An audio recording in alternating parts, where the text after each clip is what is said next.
Who doesn't want to be a superhero when they grow up? A Spider-Man, a Superman, Batman, all those tools, all that power, superhuman. Who wants to be the antagonist, though? Thanos? Maybe Darth Vader? Somebody with crazy powers that can control other people, destroy half the planet? We're going to talk about superheroes and the villains. And most likely, Infinity War. Come join us. So I'm Dan. And I'm Nick, folks. We're old friends dissecting one topic at a time. People, technology, media, we've got it all covered. Each discussion here is a deep dive into our unique perspective. The taboo, forbidden subjects, they're all on the chopping block, baby.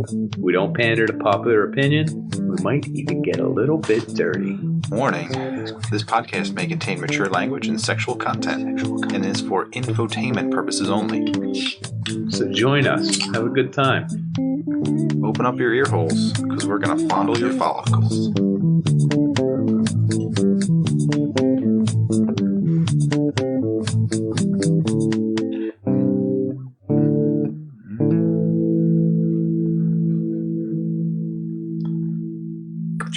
All right. Here we is, folks. First superhero influence for you as a kid? Superheroes, is that today?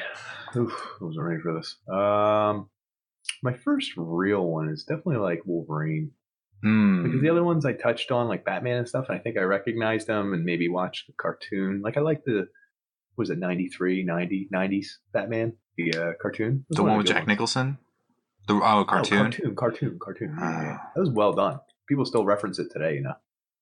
You know, these things I didn't realize how much they influence me. Because I'm not a comic book nerd. Even though I had comic books, I didn't really read them. I just was like, I'll collect them because they're a thing.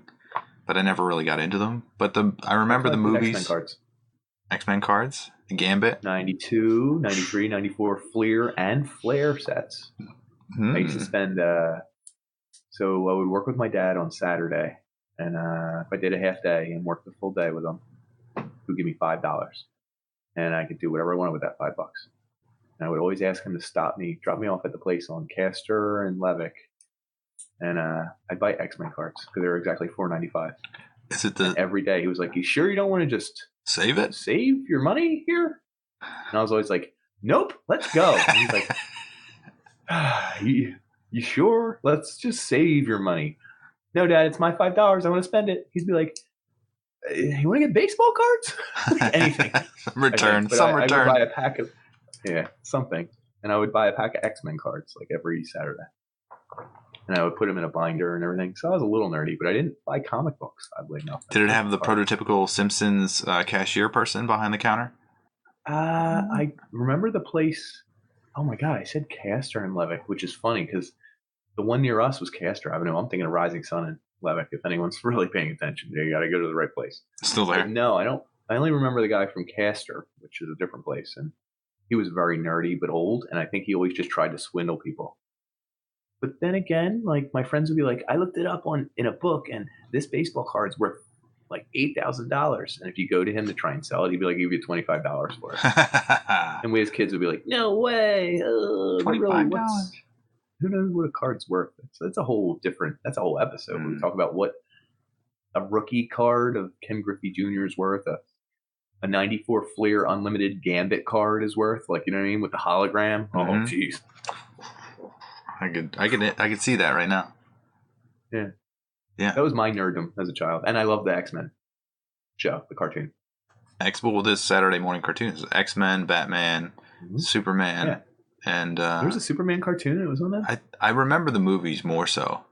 It's like I always resonated with him being like businessman and then going to the phone booth and like taking off his glasses. Phone booth. Isn't there a joke in the one Superman movie where like he doesn't have anywhere to change? Yeah. There's no such thing as a phone booth. He's doing it in an alley, and I think he falls over himself trying to change. Clever girl. Yeah, I think that's where some of these movies miss the mark. Like, do you think that missed the mark? I think some of the more recent Superman movies, they kind of like don't do like the switcherama, and then like he's obviously the same guy Yeah, but like, was that so? It's Looking tongue in back, cheek.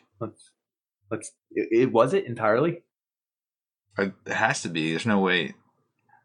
Like, or was it just stupid? Were they like, whatever, we're just gonna run with it. No one's gonna question the plot well, of a there's the superhero. catch. Like, there's the catch that he can't transform because someone's like talking to him, or he can't get to a private spot, or Right, he can't leave a point when really he looks exactly like it, and then as soon as he disappears, Superman appears. yeah.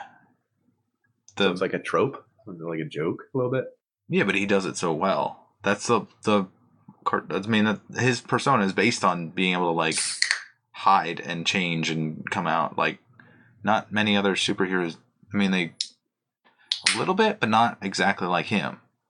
Nah, his was very much it was part of the Spider-Man touched on that one a lot. Where's that damn Peter Parker? Yeah. And then like Spider-Man would appear because he was always photographing him. I think that was. Or like he slap his friend, give me a distraction, but like he could change in like half a second because he'd just be like spider ring or whatever. I guess it'd be easier just to fly. You could fly away. You have more mobility. And then come back with your new outfit. Mm-hmm. Oh, that's so crazy. Clark Kent just flew away. And Superman flew back. He committed suicide again. Yeah, again. I'll see you guys later. Why? What was your first superhero thing when you brought it up? I think it was like really like the thing that warped my mind was the Batman movie with Jack Nicholson, where it was like there's something like wrong with those movies. Like I think the Penguin's in that too. I think it's Danny DeVito. Danny DeVito. It's such a weirdly bizarre. shaped thing. Yeah. He still is. I think that's one of his greatest qualities is Danny DeVito's shape. I think There's nothing quite like it.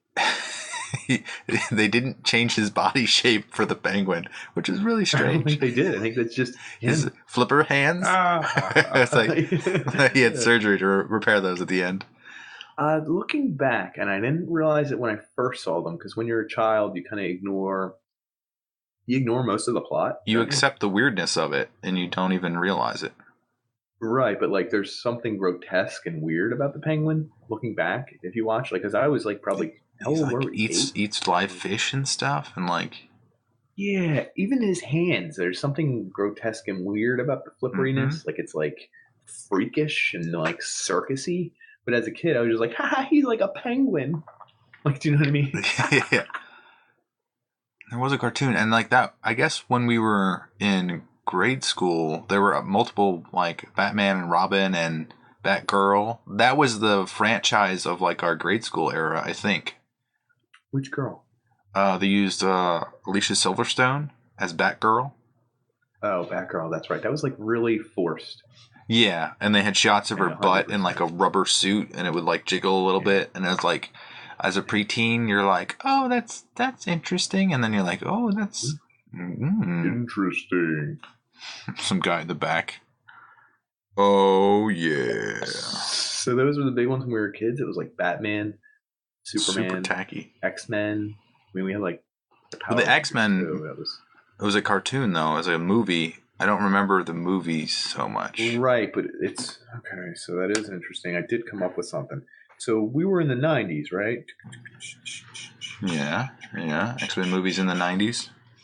Right. Well, this all came from something else. Dun, dun, dun. And I had a list of all the years of something that really caught me. I think you were going to touch on like how it was like clandestine. Like people who were nerdy like didn't really know it until these movies came out. And then they had something to go to. Before, I'm going earlier than that. So that like a lot of these things were created before the 90s. Well before the 90s. Like these guys were made in like, apparently it started around the Mandrake the Magician was one of the earliest things I could find that was kind of adventurous and magical, but superpowery, like 1939. And then there was the Adventures of Captain Marvel, 1941. Batman, 1943. Phantom, 1943, Captain America, 1944, and Superman, 1948. It's weird that they all came out in that like 5-year span, or I guess 10 years span, that 8-year span. It turns on a trope. It's like we won the war, we could make anything we wanted to, and we were the idols of the world at that point. And then so many things tie into like nuclear power, villains taking down Hitler. So you create half of the superheroes out of killing Hitler or taming the atomic bomb. Right, and I'm sure we could trace superhero stories all the way back to the first of like ancient tribal people worshipped certain heroes that would take on the god of whatever. So I understand it's been around forever, but it's funny that we rehash these characters and people and superheroes from the 40s. Do you think Like, they're that all seems taken now? weird. Like, they can't be, right? I mean, Spawn was original. Like, I'm just trying to think of. That was the first one I could think of. I'm not sure why. I think that like the dark versions are available, like Deadpool. Like when was Deadpool created? Yeah, you're right. That's a new. Right, Deadpool would not have been made in the 40s. No. He was an X-Man, though. I had his card in the 1992 series. Oh yeah. Yeah. 1991. I think. Check that out. This raises a really It's like a geeky X-Men grunge. point. Yeah. So we almost should base this whole episode around comic books, which neither of us have any expertise in. No. I think that's the wrong angle, though, because there are plenty of comic book podcasts out there that cover this in so much detail. No. We don't want to do that. We don't. I was wiping off a little dot on your nose very thank you. tenderly. I was giving you one of these. A little finger.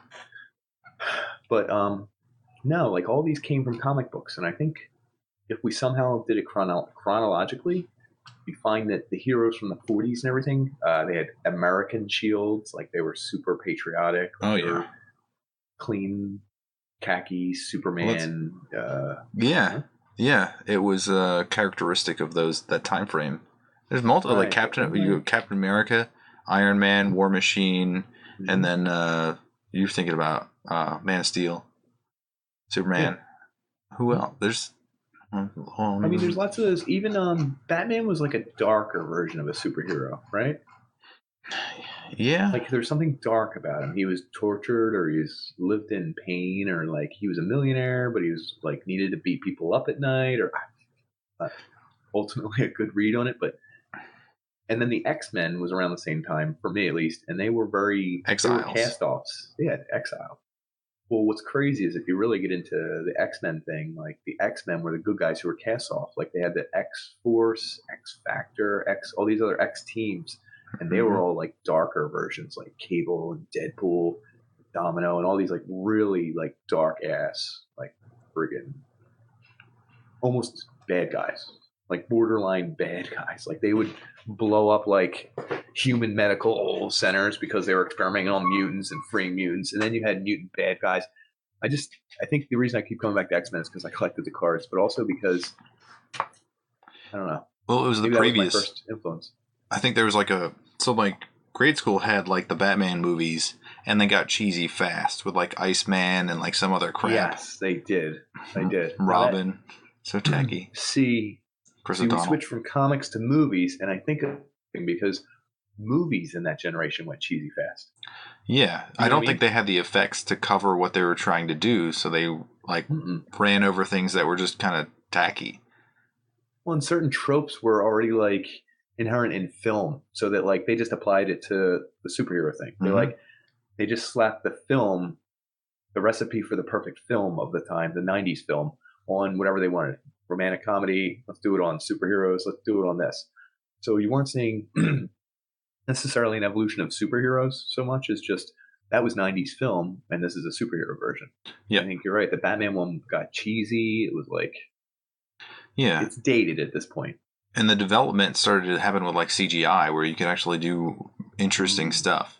You know, like slow mo. Like they had not the Flash, but they have like the X-Men version of the Flash, where the guy could move like slow mo, and you could see it in like 3 dimensions almost, where it's rotating around people, and it's just like I think our high school era. I'm gonna say, maybe even college era. Like most of those are like X-Men movies. I feel like that came out strong and then faded. I think there's time periods like the what's his name?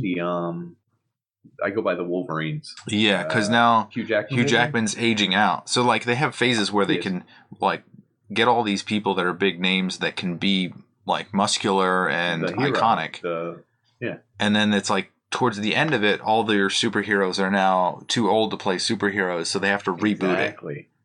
Yes, so you have to fit it in a certain timeline. Before we get to the big one, what about like Spider-Man? Batman's. Yeah, let's do a Spider-Man's because Spider-Man's already been 3 times since my like Yeah. school years. Who was it? Tobey Maguire. Yeah. He had 3 movies or so. I'm kind of curious now.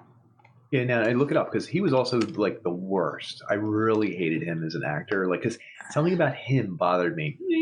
Like he's a wiener, and I guess the idea is that he's Peter Parker, but he can also be a badass Spider-Man. But his voice, I think, more than anything, because even when he wore a Spider-Man outfit, he'd be like, "Look out!" I don't know. He's kind of too smug. He's not. He is smug though. You have to be like a little underconfident to be Spider-Man in the beginning. Like you have to be kind of a little awkward. Well, who was the next Spider-Man? I think it was the Garfield kid. It could be. I'm not 100% sure. And that one's already done. They've rebooted it a 3rd time, if I'm not correct. Yeah, Andrew Garfield. I think he probably played the part well enough. I only saw the first one, actually. I didn't see the second or third one. Was that one Homecoming or whatever? No, Homecoming is Tom Holland. Oh, I think Andrew Garfield had 2 before that, and I think he was aging out, so they needed to reboot it. And then also they gave him like love stories with what's her name? Emma Stone. Yeah, is it Mary Jane? Oh, was it Emma Stone in that? Yeah, and the plot to those things was not that great. It's the same thing with like the DC, like the Batman and DC. Superman, and although Wonder Woman was pretty good, I liked that a lot. Like their plot to like intertwine everybody, like the dialogue between them is terrible, and then it doesn't feel like you don't have a sense of like what their range of powers are or whether they're in trouble or not. They always are just superhuman. This is going to be the crux of the whole issue we're doing right now.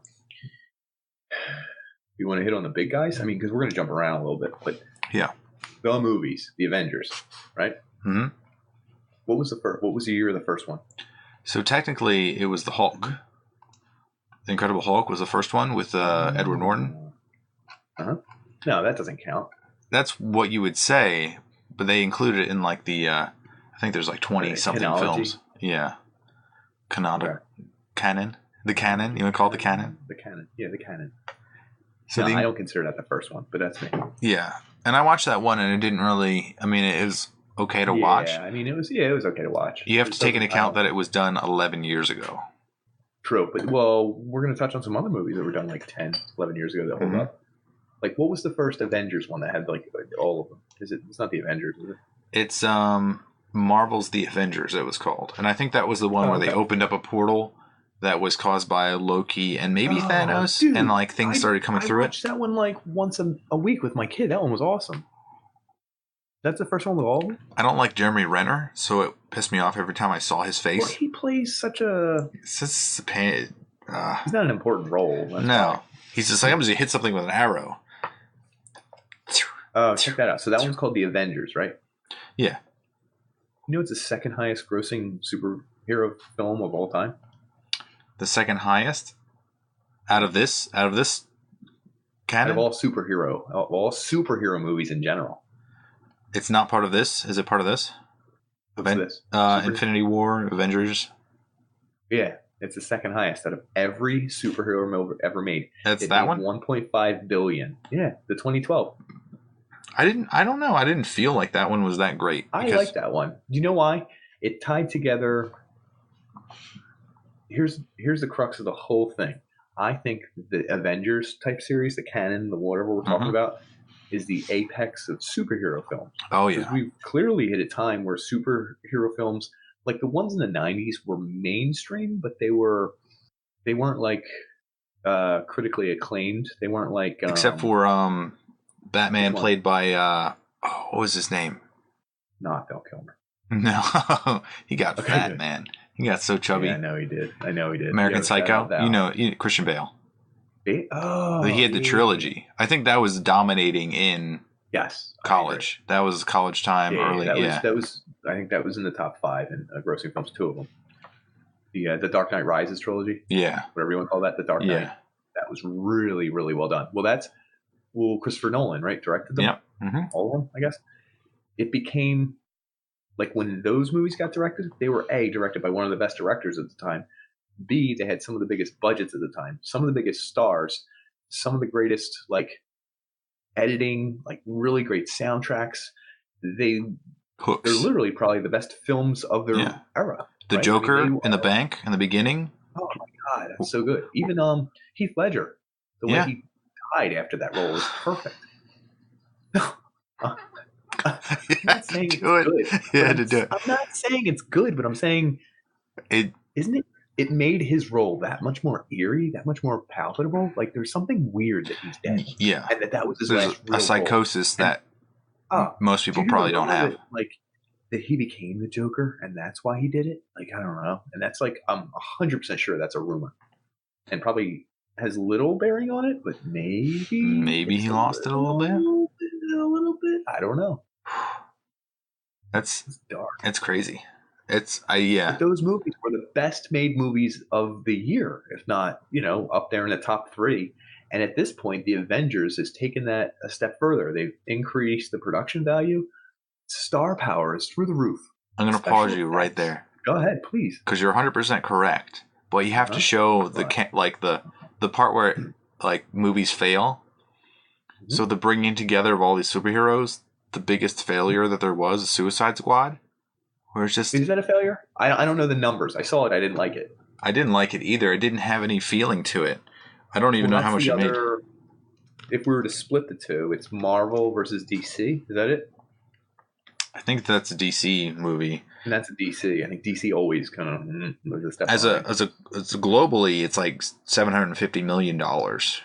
That's pretty good, but yeah, it's bizarre. Claim wise, it sucked, right? Yeah, for a plot, I can't remember anything about it. I watched it twice, and I was like confused at. I don't like the ones where it's like they do like all the superheroes are just a cameo of who they are. Yes, it's like a joke or like a appearance for appearance's sake. Yeah, you don't get any feeling for who they are. Even like it's a problem because they have comic books written, like full volumes written about these characters, where you could just reveal pieces of the comic books to the audience who might not have read the comic books. Might not know who Croc is. You know what I mean? Croc. Yeah. Instead, they do like a one-liner. Right. Just it's kind of a throwaway. They're bringing them in just to say, "Oh, this is the biggest movie of all time. We even have Croc." Like, do you know what I mean? Did you see what's his name? I bet I know which mutant that is. I actually think it was cool when the X-Men did it. Like in X-Men movies, they would be going, "Let's see which mutants are available," and they would scroll through like 14 of them. And if you were an X-Men nerd, you'd be like, "Oh, dude, that's Pyro. Oh my god, yo, he's fucking the dude from whatchamacall." Like it's really nerdy, cool. But I think that's subtle because if you weren't paying attention, you wouldn't even notice. I think the way the DC thing did it is like it hits you over the head. Like they introduce the character and give you a one-liner, and it's like you don't see him again until he uses his power. No need to even do this. Yeah.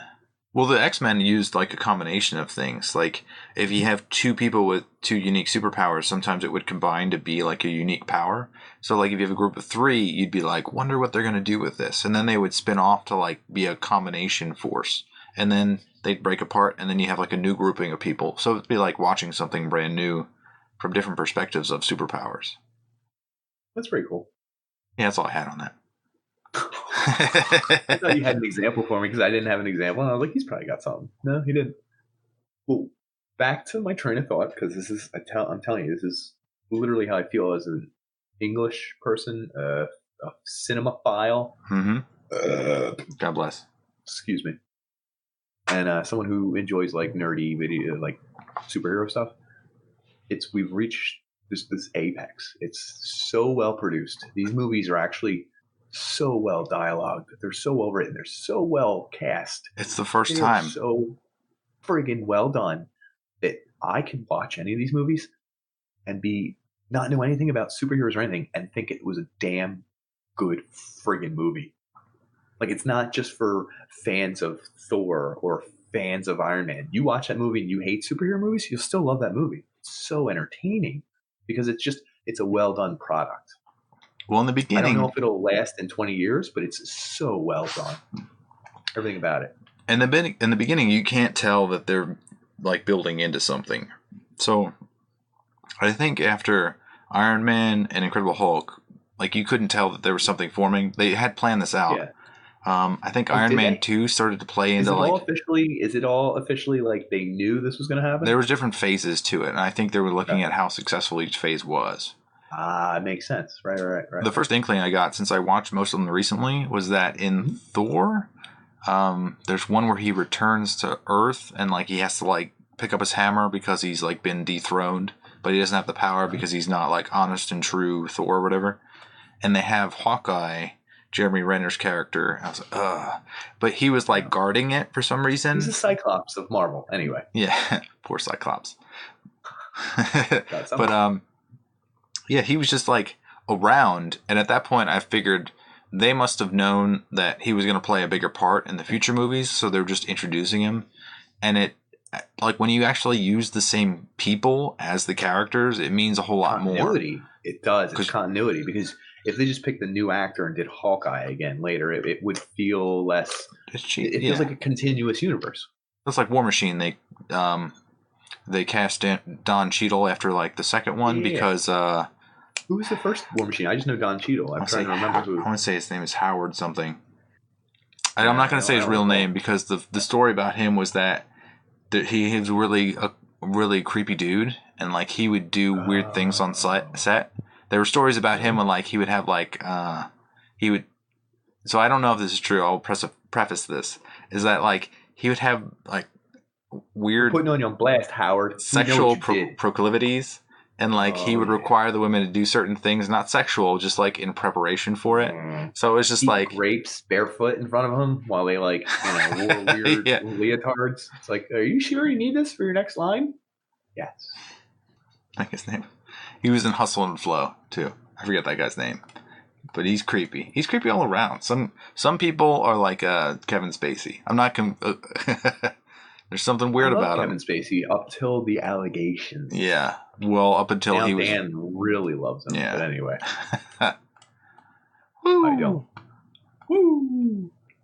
So, we can agree that the Avengers movies are the best. Well done. They're the most epic. I'm curious what their contracts look like. Like, you have to sign on to be like... Because I think Captain America...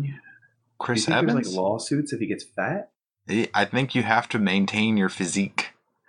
And also, you sign on for like 6 movies. You hurt your leg. Well, yeah, what do you do? What if you die? Is there insurance for that? Yeah, what if he dies? They're like, movie over. This is great. This is just great. Everyone's like, my husband died. And people are like, this is terrible. You ruined the franchise. Avengers. Screw this. Reboot. Avengers.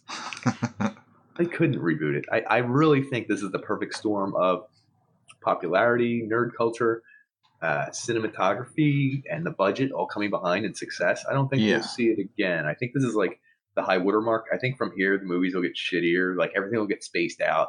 Different companies will break apart. And like this production company that worked on it works with another company. And they're like, we want our own piece of the pie. We're going to make Thor 8. And, it's just going to be too watered down sooner or later. Well, you can tell they were planning this out to be like a CGI event at the end. But in the beginning... So, like, one of the flops, quote-unquote, is, like, the first Captain America movie, which I love. Which one was the first one? He's, like, super nerdy in the beginning, and then they, like, stick him in a chamber. And they beefed up. Yeah, it gets all beefed up. That one did go a little slower for me. I didn't hate it. I'm not saying I disliked it. Well, it's a total, like his was... Nazi Hitler rip. So it's, like, kill the Nazis, and then they freeze him in ice at the end, and he comes back to be part of the Avengers. Get an anachronism. Not in his time. Anachronism? Anachronism. It's anachronism. I'll allow it. Yeah. So it's like, I don't know if that's part of the comics. I never read them, but it seems like that's weird that him and his friend are both existing in a timeline. 70 years later? Yeah.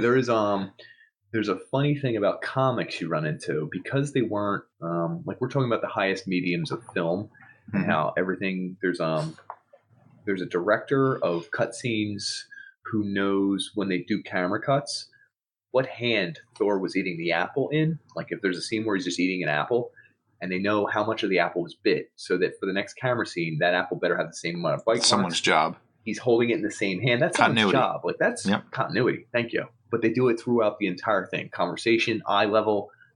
what you're wearing, which way you're facing. It's to the extreme. The exact opposite is how these comics were written. Like, I think there's like different timelines. They like make shit up. Like, all of a sudden you appear. It's like a week later because it was a comic book. It's like you could do whatever you want. Like, I think like every comic series, like I think X-Men took on Hitler. I think Captain America took on Hitler. I think Superman beat up Hitler. You just made a comic book because it wasn't super serious. You could just be like, haha, remember when Superman spun the earth backwards and went back like 4 days so he could bet on the Denver Broncos to win the Super Bowl? It's like, that happened? It could have happened. You know what I mean? Like, there's a goofiness to comics where they did all sorts of stuff. But now that this is like super serious, like, we take this stuff very serious. I forget where I was going with that. I just know that, like, if you go by the comics, you can find every example of everything. Like, it doesn't have to make sense. Yeah, it doesn't. We're trying to make sense of it in the movie world, but the contradictions. So, like, yeah, things that don't necessarily make sense or are logical, they fit into this movie regardless. Like, people don't. The comic book nerds would probably point it out because they care a lot about the characters, not necessarily that it was in the comics or not, just that it doesn't fit with the timeline of events, which kind of fits into the theory of what's happening now, since we haven't seen Avengers Endgame yet. Ooh, it's coming up. It may have dropped by the time this episode drops. Before we do that, can we rank the Avengers? The people? The characters? Yeah. The heroes. Yeah. Just the heroes. Let's see here. Which I started my list when we were opening up. There's a huge list. You're gonna do just the top. Give me like top 10ish. You know what I mean? Like, and then rank them that way. How far down can I put Hawkeye? How far down? Last, probably. I have him kind of last. Is he even in? Do you recall him in? Did he die? He got like arrested or something, didn't he? He was in jail. Yeah, child porn. Oh, in real life. No, just kidding. No, just kidding. With a joke. He was never arrested for anything. Comedy, folks. But he did he show up in the? Yeah. Let's hold on a second. That's interesting. I have to see. I remember he got brainwashed in the one. I think it was the Avengers. And he came back and helped them, and he was shooting bows and arrows. Wow! Congratulations, dude. You were mastering that for like 100 years ago. I didn't bring down my. There's so many people in this damn movie. It's just ridiculous. What about just heroes? I'm writing them down. All right. Who's your number one? Who's your number one Avenger? This is hard because they're purposely built for different aspects of a personality. Which I think is a great writing implement. I think that's great writing and great, like, just planning. It's good. Let's say not T'Challa, because I don't feel any. T'Challa. That's the black one. Oh, Black Panther. Is that pronounced that way? I think it's T'Challa. All right, you might be right. He just is he seems like a filler character. He's meant to pull on a certain demographic, and that's fine. That's good. I watched his movies and I was like, okay, that's okay. It's entertaining to watch, but I don't feel like that doesn't really speak to me. Maybe his like little sister who's doing the like science, but still it's like tacky when people are doing science on camera like we are. It gets tacky when they're like, oh, there's 2 trillion neurons and why didn't you do this with them? Right. It's like, come on now, you don't need to. Come on. You don't need to. I like. I'll give you my 3. I think Captain America is like no doubt, because that's the symbolism of America, and he's the like the leader too.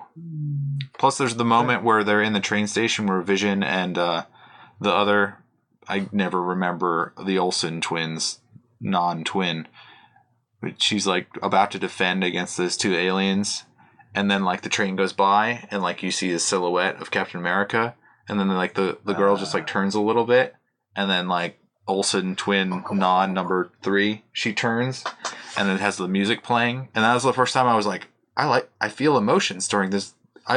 Oh my god, this is good. And that was like, then there was a sequence of events where they took down those 2, and it was like really nicely choreographed. We're like Of 3 course people. they do. War Machine and Latest. Black Widow. Yeah. So Captain America. Huh. Yeah. Iron Man is my number 2. Huh. Probably Thor? What was that? What? That was my pen. I was just like going to drop it because I already wrote my top 3. Well, I guess we do have a crossover. Thor, easily. Chris Hemsworth. Hilarious. Yeah. Handsome. Strong. Well, he just had a massive Ragnarok movie. That was the best. Oh, that was the my best God. individual movie of all of them. I agree. Jeff that Goldblum? was the funniest. Yeah. Too. Oh, that Jeff Goldblum thing was amazing. Oh, is that the first time you saw that one? I saw it multiple times. I love it. I love it so much. It's funny in pieces too.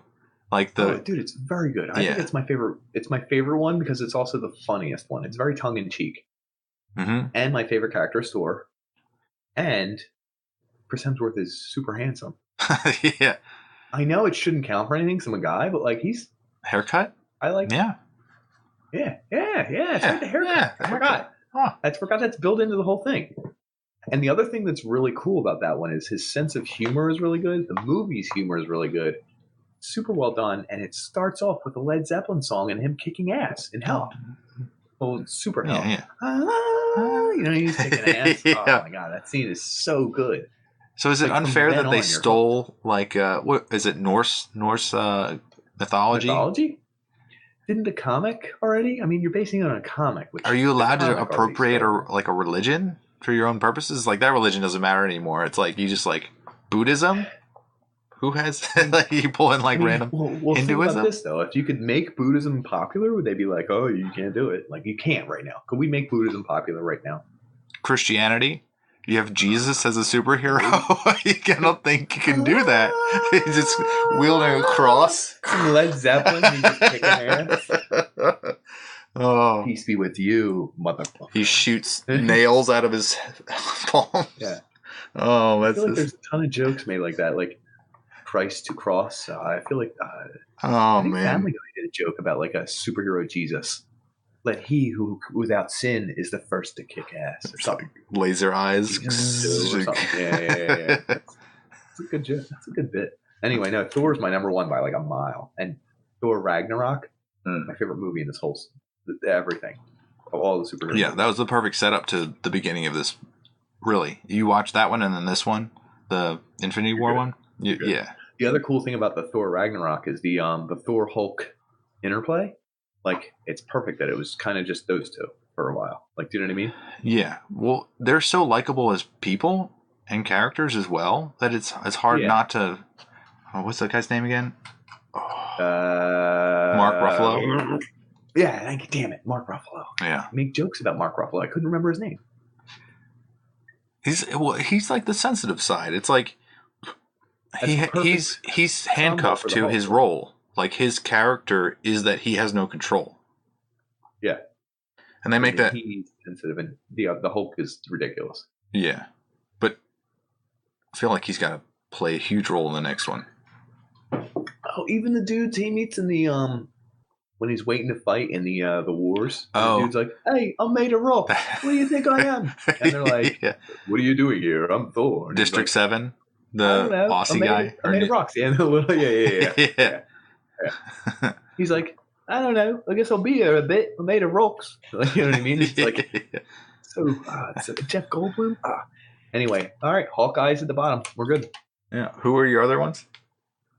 Hulk was number 2, and Iron Man was number 3.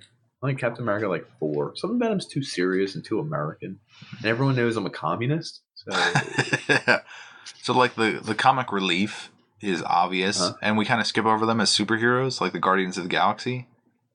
Because that's kind of like a Deadpoolish kind of comedy a little bit. But Guardians of the Galaxy, who makes that? That's Marvel, right? Oh, yeah, because they Marvel Cinematic Universe. I actually think I'm torn between Guardians of the Galaxy. Stop. Guardians of the Galaxy and Thor Ragnarok. My son actually likes the Guardians of the Galaxy movie, and I think they have the perfect amount of humor. And they have the right mix of characters, but they work as a group. So like individually, they're not as big as any of the other ones. But yeah, I feel like there's something there when you have them all together. Yeah, like is it Bautista who plays Jax? Hold on a second. I have to scroll down a list of like But he's 50 people to figure out.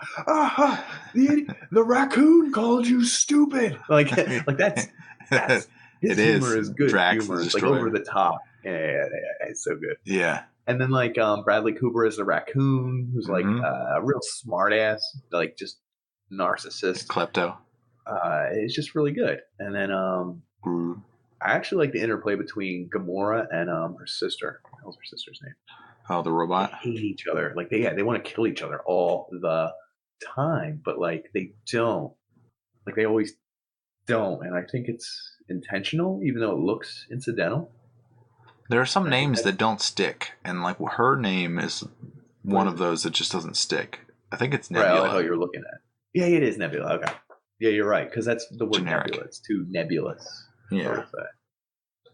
But that's like such good groups, and I think that the interplay between characters is important, and that's why these Marvel movies do better than the friggin' DC movies. It's because of the interplay between all these characters. Yeah, I think they realized that early when they were doing it with like Edward Norton. I think they figured out that like he can't play well with others. This isn't going to work. But everyone after that, I think they cast them with the purpose of making it work. Like they probably do like team building things where they go like on intense and have pillow fights. They have like I guess planks. They have to cross a moat and like not fall into the pit. Blindfolded. Yeah. There's probably a lot of trust falls.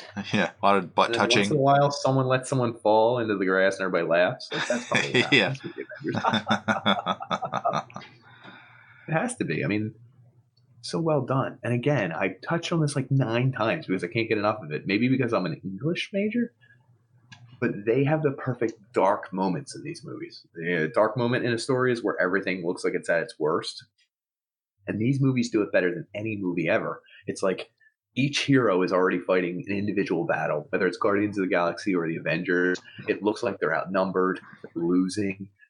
One of their people that was supposed to turn off the portal or shut down the machine is losing the battle, and it's a human. He's reaching out, he can't reach, and the music goes down, and it's like, wow, it looks like our heroes are done. And then Break the Chain by Fleetwood Mac happens, and then like someone says, "You killed my mother. Love is the answer," or something. You know, everyone finds that turnaround point, and then all 5 heroes or all 6 heroes start fighting back and winning their battle, and everyone at home is just like yeah, underdog, woohoo! Yeah, it's a perfect combination of. I mean, there's probably a formula for it. I'm sure it's not complex, but it's well done. They all do it, and it's well done. So let's talk about the villain. Oh, Thanos? You like the villains, dude. All right, so the newest one, Age of Ultron, soon to be supplanted by what's the one that's coming out very recently, or tomorrow, or whenever this episode drops? Well, Endgame. Or Captain Marvel's coming out too. But I don't know what the villain in Captain Marvel will be. That looks badass. Mm-hmm. No, I'm just going with we're talking about Age of Ultron here, right? So the Age of Ultron was a spin-off. It was essentially AI. You're battling, like, I think Vision is like a version of good AI versus the Ultron versus bad AI. That would make sense, yeah. And Ultron was trying to destroy the Earth or something because it was good for him. I don't. Who knows? We're not 100% sure on this comic. I just remember he tried to lift like an island of rock up into the sky and then drop it, and then somehow it'd be like a mini meteorite or meteor. This is weird. I just remembered. So, Star-Lord, Chris Pratt, could he have ended the whole thing? So there's a moment there where Thanos had the gauntlet. All right, so let's go to Thanos first. Thanos is an interesting villain, right? The Order of the Stones.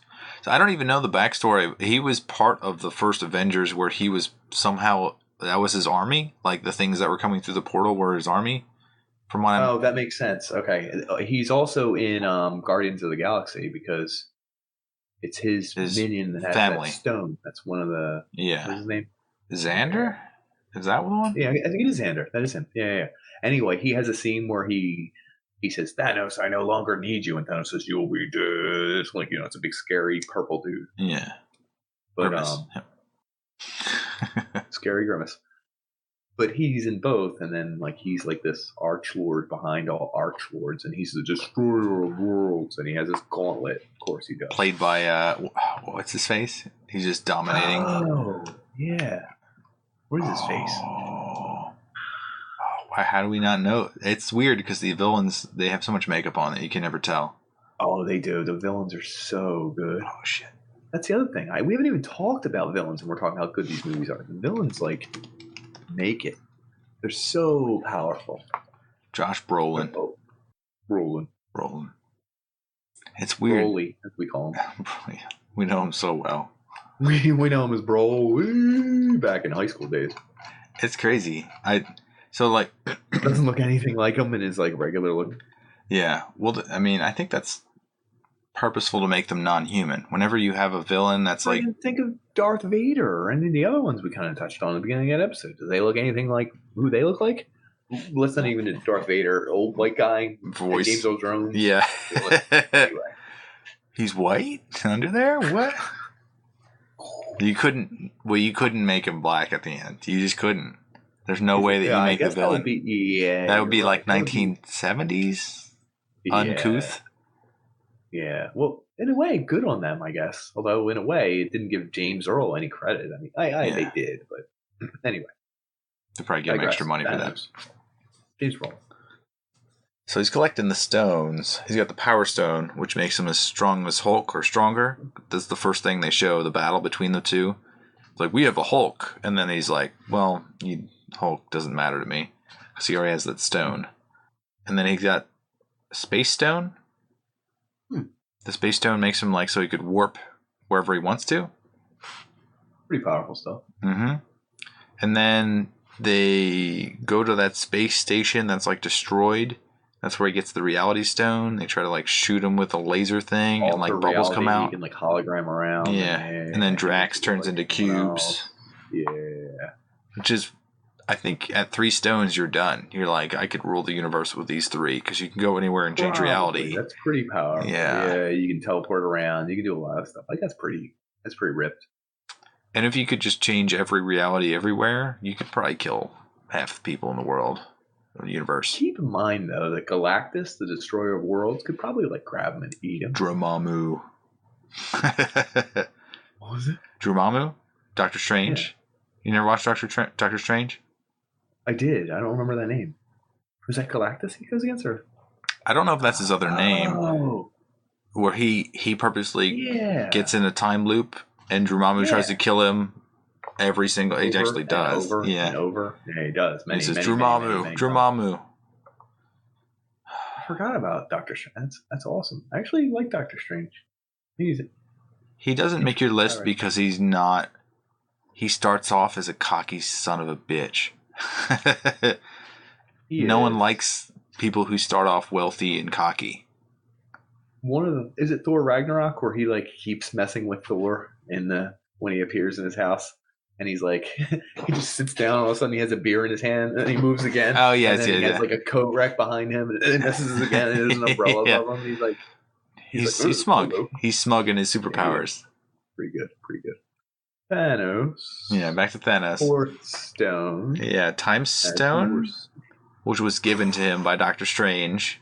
Control time, pretty good. Because Doctor Strange looked at all the futures and then chose the one where he had to give up the stone.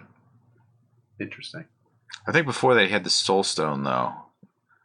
He had one where... Isn't the Soul Stone the one where he makes the big sacrifice? Mm-hmm. Yeah, he sacrifices one of the true loves of his life. Ooh, spoiler alert. I don't know that anyone... What is the Soul Stone supposed to do? Exactly. It makes you not able to have yourself defeated mentally, emotionally. I don't know, because you've given up your heart, soul, and everything, and now you have the power to not suffer emotional damage. I don't know. I made that up. So it's the true definition is it allows the user to steal, control, manipulate, and alter living and dead souls. At the full potential of the Soul Stone, grants the user control over all life in the universe, which sounds a little bit hefty. Come on now. The definition of these things is really good. Yeah, somebody made that up. I mean, I think that one stone rules the universe. Control all universe. You could force half the people in the world just to jerk off until they Yeah. die. Just self-jack off until they die. The moment you said that, I envisioned Indiana Jones. You know when he Kalimaha. Kalimaha. What, eating the heart, or what are you talking about? No. When he doesn't choose wisely, and he's like the chalice, and then he drinks from it, and then he just like the wax melts away from his face. You lose all your fluids, and you just dry up. From overzealous Jack. Yeah, Jack and that overzealous piece. and he just like melts away. Oh, I just realized how funny it would be if the one person who follows this podcast, big fan of the podcast, Dildan, favorite thing in the world is comic books. Kalima Shakti superhero Day. movies, He'd be so pissed he wasn't on this episode. Would have invited him, but he has like a $10 microphone. So. Hey guys. And by that I mean a $10 laptop that doubles as a microphone. Dildan, think about getting something. Chromebook now with microphones. Anyway, is there a 6th stone? Is that the one he gets? This is the one? What was the order? I forget. Can you recap Soul for me, stone. Nick? You just got the soul stone. Okay. After you get the time stone, soul stone, now there's a 6th. It's the one where the third Olsen has to kill Vision to break the stone, and then he rewinds time and then snaps it out of his synapses. Snaps it out of his synapses. Way to play that word. Mm-hmm. Nice. No, I don't. Let's talk about Chris Pratt. You really like Chris Pratt. Pratt. He's Pratt. like a joke. He's Andy in Parks and Recreation. Oh yeah. He's fat. He's dumpy. He's like kind of like dopey. It's so his transformation into a super megastar. Park, where you're like, whoa, he's pretty good in Jurassic Park. Like he's getting beefed up, and then all of a sudden he's Star-Lord. What is his freaking name? Star-Lord is fine with me. Call he me listens Star-Lord. to a Walkman all the time and kicks ass. Oh 80 songs? Brandy? Yeah, he does. That's not an 80 song. Good Lord, that's like That's a 60s song. Yeah. 60s. What's funny is, were you mad that song was like a center point of that movie? Me? You introduced me to that song. I know I did. Back when we were like teenagers. Yeah, and I think that was awesome. I was like, this is a good song. But were you mad that was the centerpiece in that song? No, I love that song. I'm glad that it showed up. I listened to the whole volume. I didn't ask if you love that song. I said, were you mad? It's like a centerpiece. And like everyone. Why would I be mad that they highlight something that I love? I was. Why? Is that weird? Because it broke open the awareness of it? I mean. Now it becomes. What, a trope? Everyone. No, mainstream. No, so if I tell someone I like Brandy or a fine girl, they're like, yeah. Guardians of the Galaxy 2. And I'm like, no, from before that. I mean, it didn't change. It's funny because you didn't admit that you liked it. You're like, my dad said, "Oh, good tunes," and you were like, "Ugh." Wait, when? I didn't. When I told you about it, you listened to it, and your dad walked by and was like, "Oh yeah," and you were like, you felt like you were ashamed of it. I was not ashamed of it. I was just like, I didn't like it, but it grew on me. I did like it, and then like, I think over the years, like I was like, that's a classic tune, and now it's in like a movie that's been viewed it's made $5 billion. Yeah, combined. Which, do you know what number one was? Yeah, it was the recent one, Infinity War. It's $2 billion. Avengers, Infinity Wars. Peter Quill. Peter Quill is his character. Thank you, Peter Quill. Peter. Yeah. I feel like there's a moment where well, wait. What does he do? It bugged me a little bit that he could have stopped Thanos, where they all have a plan, and someone wraps him up with his arm, and someone uses human weakness of emotion because he loved Gamora. Yeah. Mm-hmm. Even though he had the soul stone. Yeah, you think you would look at his fist and be like, he killed her. I'm gonna just let him lose the gauntlet, but it doesn't make the movie what it is. Ooh. I will say this though, him as an actor, I think at a certain point he made enough money to say, I don't care, I want to do what I want to do, and then he started to pick roles. He made 5 times as much. Yeah, well, yeah, exactly. When you have more freedom, you're able to be flexible with what you pick. But he picked one of the lead roles for a lead movie. But you don't know the roles that he turned down to get that. Like, he might have been waiting for it. That's true. You're right. Like someone was offering him like a Geico commercial, and he was like, "I need to pay my bills." Get on this camel. Tell me how much you love cars. Hump day, hump day. Shut up. Kalima Shakti Day. You doing the Indiana Jones? Kalima Shakti Day. Yes, he is. Is that a superhero movie? It follows the same tropes. It does, but he doesn't have any superpowers. It's funny because when he runs out of powers, he shoots them. He shoots people. Do you know? Wait, do you know the background of that scene? You're Nazis. No. This is Elephants. Raiders of the Last Ark. Oh, which one? Lost Ark. You're talking about the Temple of Doom. Kalima Shakti Day. No. The scene where he's in the outdoor temple and he's been kicking ass. He does a whole bunch of stunts. There's like a chase scene and everything else. Zelda and Link. Yep. He's out of breath. And he's looking at the guy, and the dude in the air does like 3 spins. He does 4 kicks. He does 8 things in the air, and then he does this. Wah! And Indiana Jones just pulls out his pistol and shoots him. Pistol. Well, do you know the reason behind that scene? He was too tired to do the whole thing, so he just shot the guy as a joke. He had diarrhea that day. Oh, yeah? They had a fight scene planned, and he had diarrhea, so they were like, he was like, how about if I just shoot him? And they were like, brilliant, Indiana. And they went with it. So, like, Harrison Ford had diarrhea that day, so it was easier to just pretend to shoot that guy. And it ended up being hilarious. Anytime you shoot a guy, it's hilarious. So crimes don't hurt anyone. Harrison Ford is one of the interesting ones because he was a carpenter before he was an actor. And it took him until he was, like, in his 40s to actually become an actor. Did you know that? So you're telling me, how old was Han Solo? He was in his 40s, like 35, 33. I wish this was 33. More obvious. 33. You're gonna have to buy me some time. So he's born 1942. This is dead air. For uncovering son of a bee. So he's 36. From what I could tell from that before it played annoying. Hey, that's fine. That's perfect. That's I was close. I was within 40 years. 40 years. I was within 40 years. I just put it right in the middle. Yeah. No, that's fine. Yeah. Gives us hope that we still have 3 years left. But what's weird is it's not a superhero movie, but it's in the It's in the realm of unbelievable. But is there on some Batman ones where he doesn't have any superpowers? He just has. I mean, that's the premise of Batman is that he's just his technology. Does Batman have any superpower at all? Money.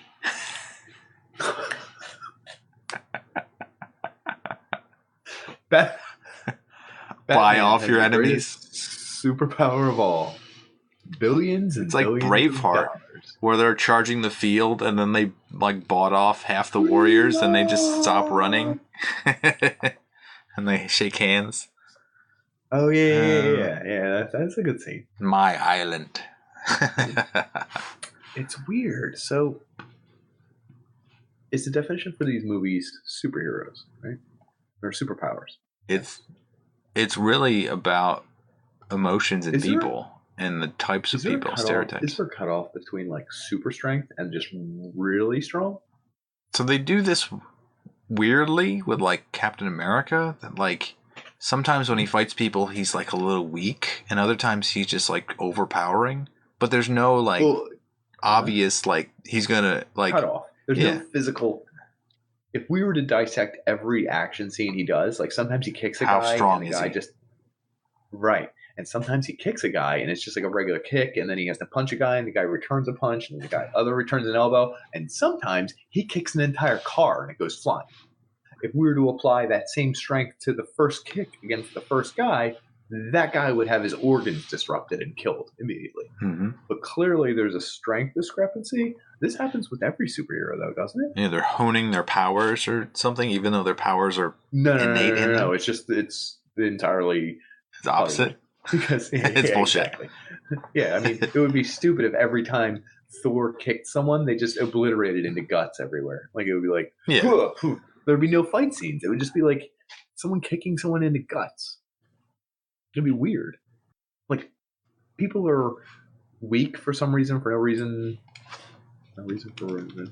Sometimes they're stronger than they should be for no reason. So let's get to the conclusion. Ooh. Mother-effer.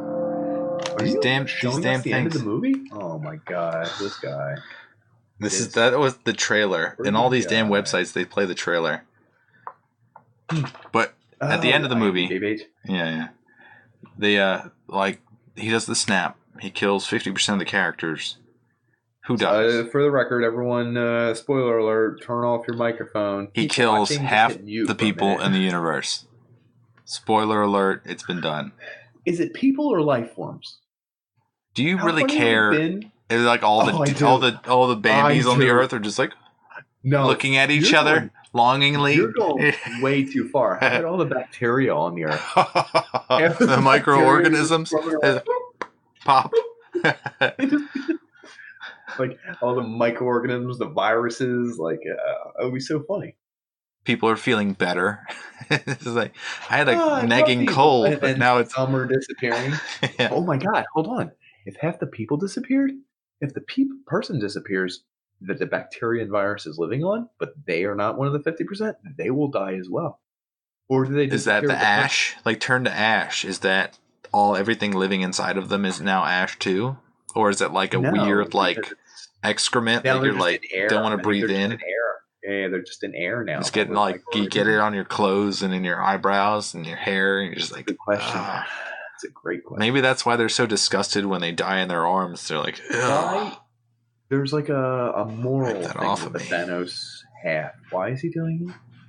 Because he's trying to protect the world from overpopulation. From itself, right? Which is it's describing our world now is that we're limited to 10 billion people and we have 8 billion people now. So the resources in 30 years will be gone. And then we're just going to have a war anyway that will kill off half the people. So why not just save time? Yeah. Why? Yeah. So Thanos is like fast food. He's like drive-through. He's like, hey, you could sit down. We could order your food. We could do the whole figure out. Get the waitress come over. Are we splitting it 3 ways? What do you want to drink? I'll bring it out. Thanos is like, hey, pull up to the drive-thru. You want a number 4? You want a number 2? Boom. Sold. Half the people disappear. And he's the bad guy? So let's talk about everyone who died in this movie, regardless of the snap. I actually don't remember. Loki, Heimdall, Gamora, Vision. Loki? He dies in the beginning. Because he's on the ship that gets taken over by Thanos. Oh, shit, dude. It's so funny because maybe that's another reason Thor is my favorite, because he has a counter in Loki. Bad guy, but I like him. Does that make sense? You like Loki? I do. It's because he's the rogue. I don't know. He's the assassin type. You like assassin types? I guess. And he's dishonorable and he's awful and he always goes back on his word and he's really bad. But there's something about him that I don't. He's not saving for the future. $4.95. Are you sure you don't want to? Why not? I don't buy these X-Men cards. Yeah, maybe he's buying X-Men cards every week. I kind of like that about him. I don't know. Anyway, he's dead. Okay. He's got all his cards on the table, is what I'm saying. But I thought you meant he's buying 92 flir. Yeah, no, definitely. That too. By the way, real quick. Oh my god, I can't. Where are your cards right now, Nick? My mother's attic.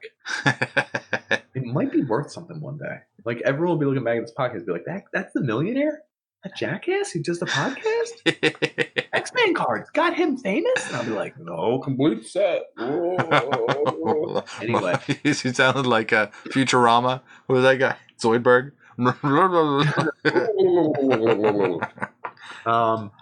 What's the deal with his arms? Anyway, ironically, our number one fan loves comic books, video games, all that stuff. Dildan.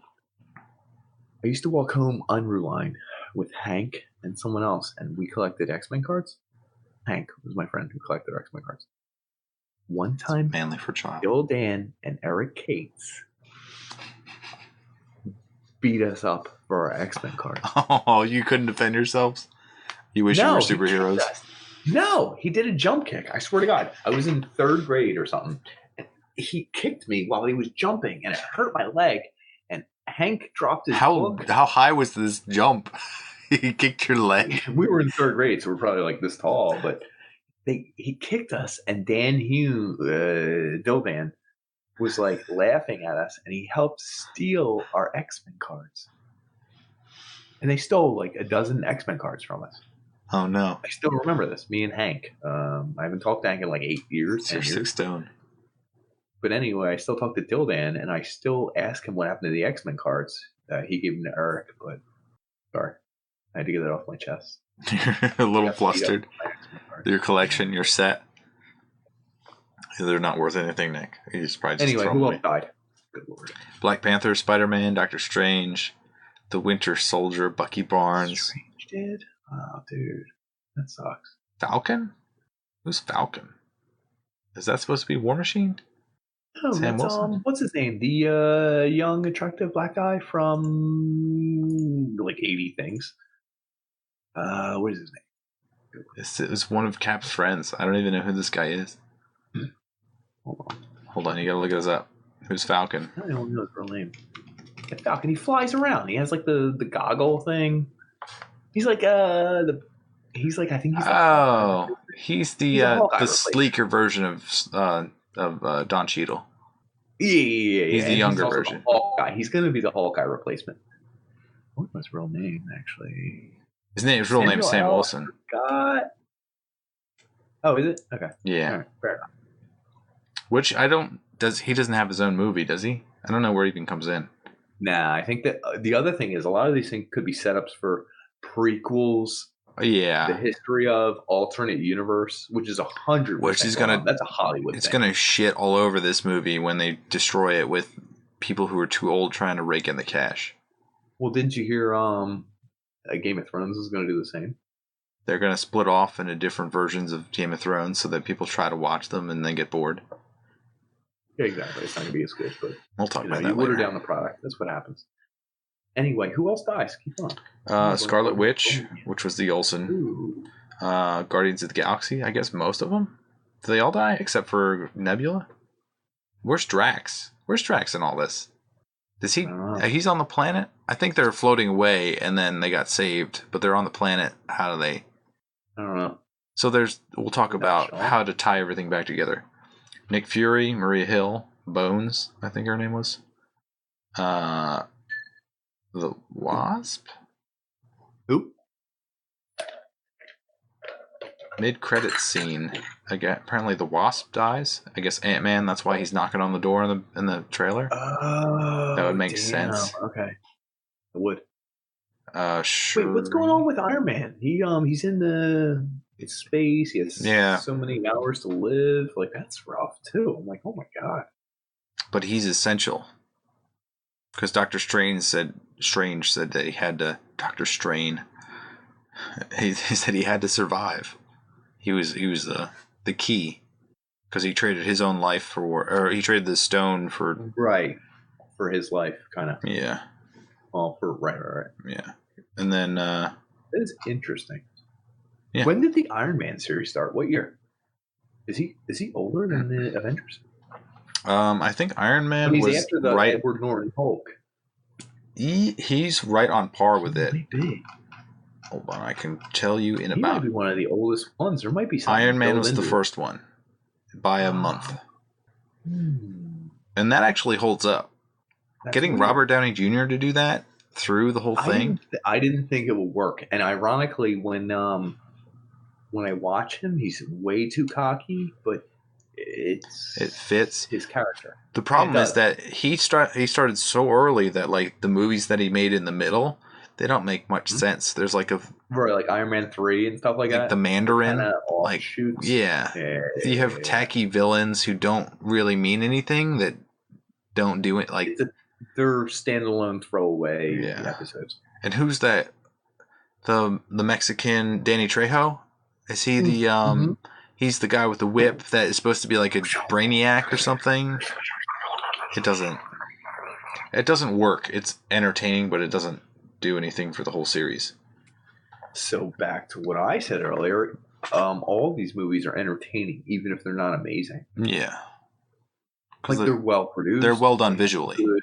Oh my god, camera shots, special effects, well produced. Someone's making sure every apple is continuity with every apple. Mm-hmm. But it doesn't mean it's going to hold up. Some of these, like you mentioned, the Iron Man 2s and 3s. Yeah. But I do think like they were building. I think that's going to hold up. I think that's going to hold up. I could be wrong. Which one? Age of Ultron, or the one we're talking about, Age of Ultron, like the climax of all these. Infinity War? Yeah, Jesus Christ. Infinity War, what I said. Yeah. One or two of the Thors, like one or two of the Captain Americas, like some of these are character builders. So like I think the Iron Man movies were just character builders to see more of Robert Downey Jr. And then you don't care about anyone else really. Maybe Spider-Man because they interact a little bit. But yeah, that makes sense. Honestly, like the Pepper Potts is other. I don't even care about anybody else that are in his movies. Yeah. Yeah, I gotta think for her. Yeah, she is attractive. She's also selling like multi-level marketing things that are like holistic on. I don't care. You think that ties into my attraction to her? No, not at all. She's also very funny too.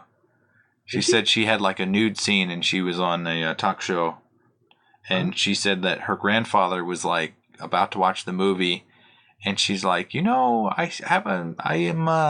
topless in this movie, and he goes, oh, 2 eggs sunny side up, nothing I haven't seen before. Well played. So Gwyneth Paltrow is nude in a movie. If Nick hadn't known that beforehand. Hell yeah. I got some Googling to do tonight, folks. Yep. Mr. Skin. That still exists. Bring it all back. Who's left? We talked about individual superheroes. What's going to happen? What do you think is going to happen? So you've got Captain America left. All over the place. With Iron Man, Thor, Black Widow, Hulk, War Machine, Rocket, and Nebula. And then the like sidekicks to Black Panther. Plus Ant-Man, who's getting added. And Hawkeye is hiding somewhere. He's going to come back in and I'm going to hate him. Hope he doesn't win it for them all. And then everyone else who doesn't matter. Like Pepper Potts, Captain Marvel, which is going to play a huge part, apparently, because we haven't seen that movie yet. I think. The Collector? Who's the Collector? Benicio del Toro? He doesn't know. Valkyrie, maybe. Wait, from friggin' Benicio del Toro. It's from Guardians of the Galaxy. He's still okay. So there's the Captain Marvel movie, which is the setup to the end game. She's supposed to have powers. I don't know if it's going to be a she, but I don't know if it was originally a man. She apparently has like time travel powers. Yeah. I always hate when they introduce somebody that's like stronger. Yeah. And an airplane where you literally shake when you shoot. That's my favorite kind of airplane shooting. You're like in what, A130? I don't know.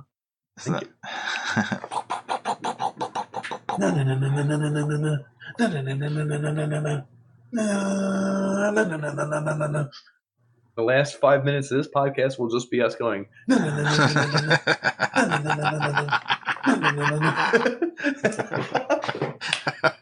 We're doing Snoopy impressions, everyone. Holy shit. Anyway. But that's a trope too, is that they bring in somebody that has more power than everyone else and then they save the day, which I hope doesn't happen. I hope she has like a Game of Thrones-esque, like, I'm the superhero, and then like she dies immediately. Someone kills her like 2 minutes in. Yeah, you're just like... That would be really funny. Ooh, dark. Yeah. Oh, I hope they do that. She's going to be great, though. So who's going to... sum up forecasting? Don't sum it up yet. Forecasting, who's going to be the guy, or the girl, or whoever the super person is? I'm out. Do the rest of the episode without me. I'm done. So I think the Hulk. Because the Hulk was having so many issues that I think he's finally going to get like super hulky. He's going to Hulk out. He's going to Hulk out, and something's going to happen there. Thor. He's my favorite. No one else is like struggling with their inner demons. Right. Someone has to beat the inner demon and also conquer the evil. You're right. Yeah. They find, what if Thanos turns or does something weird or realizes he's messed up? So what are the fan With the theories? F-bomb. We didn't touch the fan theories yet. Did you? I touched a little bit of them. Did you? I didn't even look into them because fan theories always get me all wild and crazy and horny. So the one of them, probably the best one, is that the Doctor Strange looked at all the possibilities, and then since he can warp reality a little bit, he created this like fake reality that Thanos thought he was in. I actually like that one. Thought of that when we were touching on that. That's interesting. So everything he's doing is actually like in some sort of alternate fake reality. So he's going to really snap out of it and then still have the power, and then it'll be like double time. Something has been revealed, or something is his weakness has come to fruition, or he's revealed an ultimate fault in his plans, or something like that. That's possible. I like that, but it's also too much of a cop out, even for Hollywood. Yeah, you can't. It takes away too many of our tears. There's no way all these people dying can just be like, we're kidding. It was an alternate reality. Like, they kind of have to be done. They done. Yeah. Unless there's some really crazy stuff that happens, but I doubt they would give a mental thing to most people in America. I don't think so. Do you think Thanos is just chilling, playing Stardew Valley, and relaxing? Stardew Valley, did you say? Yeah. Holy crap, I've never heard Thanos and Stardew Valley in one sentence. You may have just revealed a key element. Something about his character tells me he plays Stardew Valley. Yeah. Multiplayer? Oh, my man is multiplayer. He's raising some beautiful yams. Hey, he friends everyone, but then he cuts out 50% of his friends. Yeah. I wish he just went black right there. No. You may now proceed. All right, thank you. Can I just wanted to say. I wasn't even trying to stop us. Like, sum it up in like one sentence. Yeah. To sum it up, like, this whole superhero thing, it's internal. We all love superheroes. We all love being super. We all love being magical. And there's every possibility, and everyone wants something of their own imagination to happen. For me, I want Ant-Man to sneak inside of Thanos in the past and grow large and just split him in multiple pieces. Hopefully that wasn't sexual. It sounded sexual. It felt sexual when you explained it. And as I tried to justify it, I thought, that's on Pornhub already. It's already on Pornhub. That's not good. I can't explain this to my kids. Don't watch my podcast. Dan wants Ant-Man inside Thanos, and he wants to get big? Nope. Oh, goodness. Thank God I broke Dan, folks. Also, True tears. True tears. I know they're true. Oh my God. They're very true. What I think it boils down to is age of information. Yep. I could do a whole episode on this. Mm-hmm. We can Google anything. I can figure out what's a fact, what's real, what's fake. I can look and figure out, there are pretend to be a PhD in Avengers. No. I'm going the other way. Like, there are no miracles. Nothing magic happens. Magic's fake. Miracles are fake. God's fake. Everything's fake. Like, everything's kind of, it's pretty bummy. Like, we're all humans. We're all decaying. We're all going to die. We don't do anything magical or special. It's like, that's a bummer. So what's the highest grossing film of all time? It's all time? Superheroes. No. Don't correct me. What's like our favorite thing of all time? It's like magical. It's like superheroes. It's like someone who can change the world. Someone who's downtrodden, has the ability to fight back. That's something we fantasize about. And the more and more that we can Google this crap and find out that it's not real, like, we want fake stuff to happen. Mm-hmm. We love fake stuff. We want to be magical. We want to be crazy. We want to have powers. All this other stuff's bullshit. So next time, I have a series of tweets that I've released, and I'm going to end with this. Someone once said, "What's your favorite superpower? What would you have? Do you have any superpower in the world?" I wish I could shoot industrial foam out of my hands. Someone was like, "Why?" No one ever says, "I just wish I could be happy all the time." I don't want that, because then it's a dulling sensation. I want industrial foam shooting out of my hands. Oh, guess what? Oh my God, my parking meter? It didn't take quarters. Why not? I shot industrial foam right into the parking meter. Boom. You get your landlord wants the payment. Guess what? Shoot industrial foam right out of your hands, right into his car. Boom. No problem. He's not going to pay it. Tell him to wait a month. Okay, I got you. Anything. Job. Hey, what are you here for? Application says you're pretty good at some things, not good at others. How about this? I can shoot industrial foam out of my goddamn hands. That's powerful. I mean, you can do anything with that. Who's going to Insulate question houses, you? yeah. You could insulate houses for free. Well, for free. Why would you do? Or what if some guy cuts you off, like in traffic, and then you both end up at the red light? You get out of your car, you go up to his tailpipe, and you just shove your hand in there and you shoot industrial strength foam right into his tailpipe. And then you calmly walk back in your car, close the door, and get back in. And guess what? His car is getting effed up. He got industrial foam right in the back of the tailpipe. Is that what you're thinking? That's my superpower. We're going to shoot industrial strength foam out of these mitts. Okay, folks? What's your superpower name? Superhero name? Rabies? Jizz Lord. I don't know. Jizzord? A gizzard? Foam Man? Foam Man.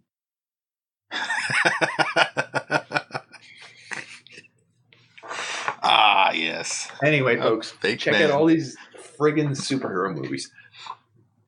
Check them out. Love them. Donate to our Patreon. Donate to... You don't have to. It'd be nice. It would be nice, but you don't have to. It'd be so good. If you made it this far, you probably should. We talked about X Factor. We talked about X Force. We talked about X Men. We talked about X Women. We talked about X Dudes. We talked about people who used to be dudes, used to be women, are trans audience. X Men and X Women. X What people. we want to do is bring everyone together to be X people. Donate down below. We got some links. Check out our socials. Tell your friends about us. Tell your friends' friends about us. Quietly. In secret. Where you can be candid. Thanks for joining us. Check out the Avengers. We wrote it. You go to Avengers.com and you try and get movie tickets. Put in our promo. What's our promo? Unpanderers. UnPers. UnP. Umpers. UnP 8473339741867. 8675309. Put that in. Thank you for joining us. Thank you. Put your comments in the bottom. If we made any mistakes on a comic book, please let us know. We're going to correct it next episode. Honestly. Thank you so much for joining us. Yeah, thank you. We had a great time. Do like you. We like you a lot. A lot, yeah.